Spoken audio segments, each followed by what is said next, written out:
Today, dear friends, as we continue our study of this divine scripture, let us look into the next topic outlined in the Patanjali Yoga Sutras. It is vital to start with our thoughts. Our minds are busy, aren't they? They swirl with a constant stream of thoughts. Sometimes these thoughts uplift us, while other times they weigh us down. As an aspirant on a spiritual path, it is essential to begin recognizing these thoughts. In my own journey, I realized that it is only by observing the thoughts that I could identify their patterns. Each thought creates waves in our consciousness, what Patanjali refers to as chitta vrittis. If we ignore them, we lose control over our minds. When we begin to understand these waves, we can learn to navigate them. However, understanding thoughts alone is not sufficient. It is merely the first step.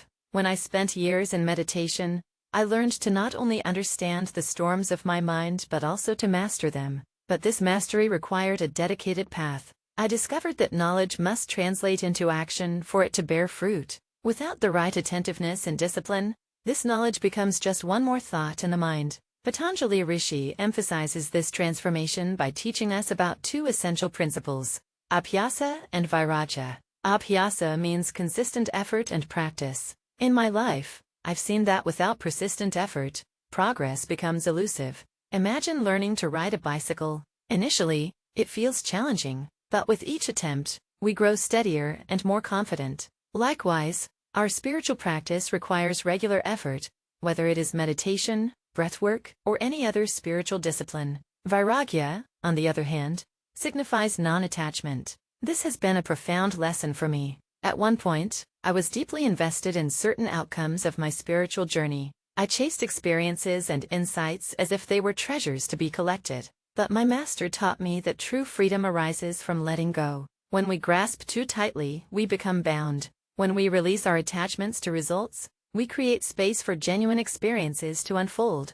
Patanjali did not favor one specific technique or path over the others. Instead, he illuminated the core principles of practice and non-attachment, applicable irrespective of the method. Irrespective of the spiritual tradition or religion you follow, ensure your journey is anchored in these foundational elements. As you embark on your spiritual quest, remember that sincerity and dedication are your guiding lights. When I lacked sincerity, my practice felt hollow. But when I committed myself fully, I noticed how much clarity and peace began to seep into my life. Looking ahead, we will explore these concepts more deeply in the subsequent sutras. For now, we must understand this core point. We must take these two pillars, consistent effort and non-attachment, to heart. They are keys to unlock the greater mysteries of life and existence. As we venture together on this journey, let us embrace each step with love, patience, and devotion. Thank you for allowing me to share these insights with you today.